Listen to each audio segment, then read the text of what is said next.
We often think of prayer as this way to ask God for things, maybe even to try and change his mind. But what if it's really about changing our minds? In this explainer, we're going to dive into a really cool ancient metaphor about rain that completely flips the script on the power behind one of the most famous prayers in history. So let's start with a kind of weird question. Can a word act like rain? I mean, really think about that.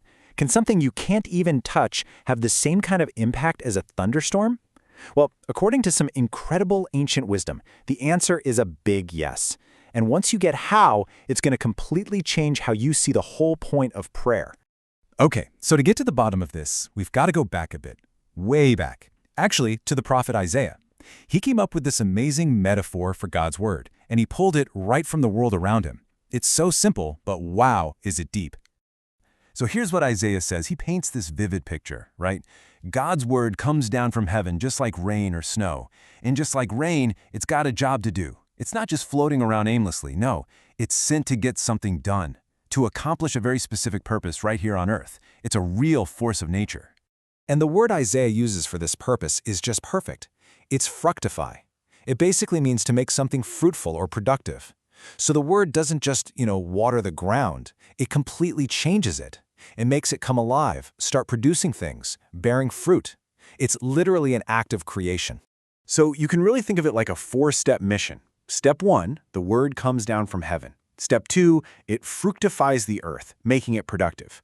Step 3, it gets its job done, accomplishes that divine purpose. And only then, step 4, does it go back. It's this perfect closed loop. Nothing is wasted. So what's the big takeaway from Isaiah here? It's huge, and it's crystal clear.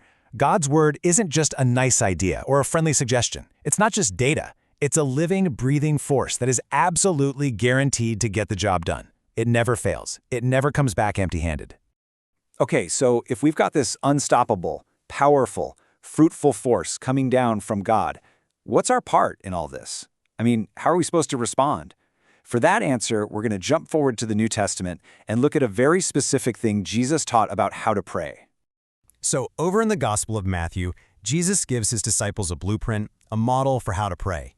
And look, it's a prayer I'm pretty sure you've heard 1,000 times. We usually call it the Our Father or the Lord's Prayer. Now you could talk about this prayer for hours. It's so packed with meaning. But for what we're talking about today, 2 big ideas really jump out. First, there's this total reliance on God for everything, even our daily bread. And second, and this is the one we're really going to zoom in on, is a huge emphasis on forgiveness. This one line is really the heart of it, and you have to see how radical this is. It's a condition. It says our chance of getting forgiveness from God is tied directly to whether or not we're willing to give forgiveness to other people. It sets up this two-way street where what we do actually affects what we receive. All right, so let's pause for a second. We've got 2 huge ideas on the table. On one hand, God's word acting like this powerful, life-giving rain. On the other hand, the Our Father prayer as our model for how to talk to God. So, what happens when we put them together?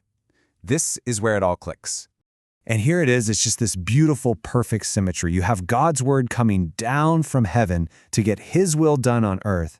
And then you have our prayer, which goes up. But here's the key, it's not going up to try and change God's will. It's going up to align our will with his. It's like they meet right in the middle. And that changes everything, doesn't it? Prayer suddenly isn't about us yelling up at the sky asking for rain. It's about us down here, preparing the soil.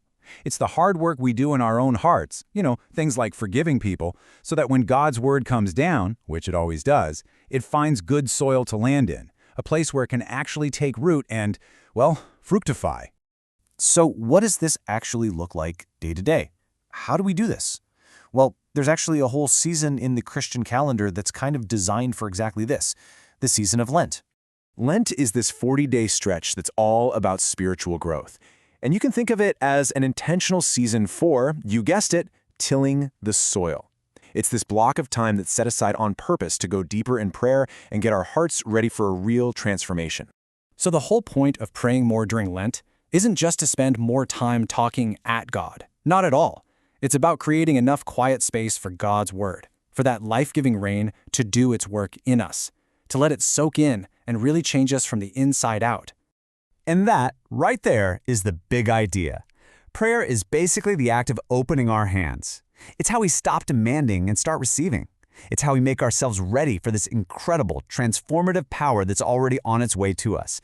It's our way of jumping into that perfect divine cycle that Isaiah was talking about. So I want to leave you with this question. If prayer is all about preparing the soil of your own heart, and if God's word is the rain that is guaranteed to bring growth, then what kind of fruit is just waiting to be produced in your life?